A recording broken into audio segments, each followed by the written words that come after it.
ભેળમાંથી સેવ મમરા નોખા કરવાના છે કે પછી રેસના ઘોડા અને લગ્નના ઘોડા વરઘોડાના ઘોડાઓને અલગ કરવાના છે ખબર નહીં, પરંતુ રાહુલ ગાંધીએ ફરી એક વખત દેશના તમામ જિલ્લા અધ્યક્ષોને દિલ્હીમાં બોલાવી લીધા છે। ત્યારે રાહુલ ગાંધીએ આમ અચાનક કેમ જિલ્લા અધ્યક્ષોને દિલ્હીમાં બોલાવ્યા, શું છે સમગ્ર અહેવાલ, આવો વિગતે ચર્ચા કરીએ। વૈષ્ણવજન તો તેને કહીએ જે પીડ પરાઈ જાનાને રે। નમસ્કાર, નવજીવન ન્યૂઝ સાથે હું છું અમીષા।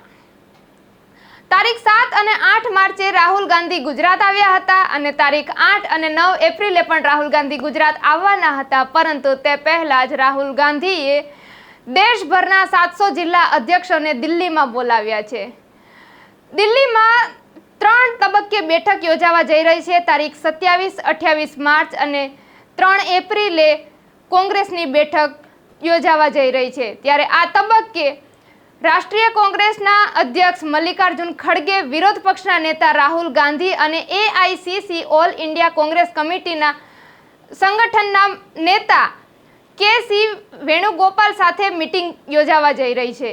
ત્યારે શું નવા જૂની થવા જઈ રહી છે એ આવનારા સમયમાં જ આપણને જોવા મળશે, પરંતુ એવું જાણવા મળી રહ્યું છે કે રાહુલ ગાંધી આ વર્ષે કંઈક નવા જૂની કરવા તો જઈ જ રહ્યા છે। કારણ કે 7-8 માર્ચે જ્યારે રાહુલ ગાંધી આવ્યા હતા ત્યારે તેમણે કહ્યું હતું કે કોંગ્રેસના કેટલાય નેતાઓ ભાજપમાં ભળેલા છે, કેટલાય માટલાઓ ફૂટેલા છે, એવા ફૂટેલા માટલાઓને કાઢી મૂકવાના છે, રેસના ઘોડા અને લગ્નના ઘોડા વરઘોડાના ઘોડાઓને કાઢી મૂકવાના છે। આ બંનેને નોખા કરવા જ કદાચ રાહુલ ગાંધીએ દેશભરના અધ્યક્ષોને દિલ્હી બોલાવ્યા હોઈ શકે। ત્યારે નવા જૂની શું થશે એ તો આપણને 27, 28 માર્ચ અને 3 એપ્રિલ પછી જ ખબર પડશે।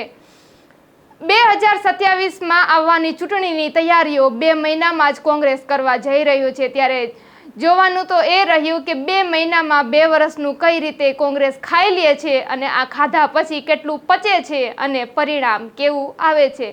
ફરી વખત જ્યારે 8-9 એપ્રિલે રાહુલ ગાંધી ગુજરાતમાં આવવાના છે અને સાબરમતી રિવરફ્રન્ટ પર કોંગ્રેસનું 64 વર્ષ પછી અધિવેશન યોજાવા જઈ રહ્યું છે, ત્યારે 64ના ચોકઠા કેવાક બેસે છે તે પણ જોવાનું રહ્યું।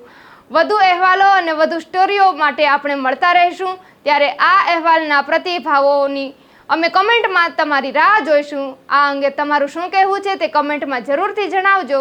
અત્યારે મને અને મારા સાથી આસિફ કાદરીને રજા આપશો।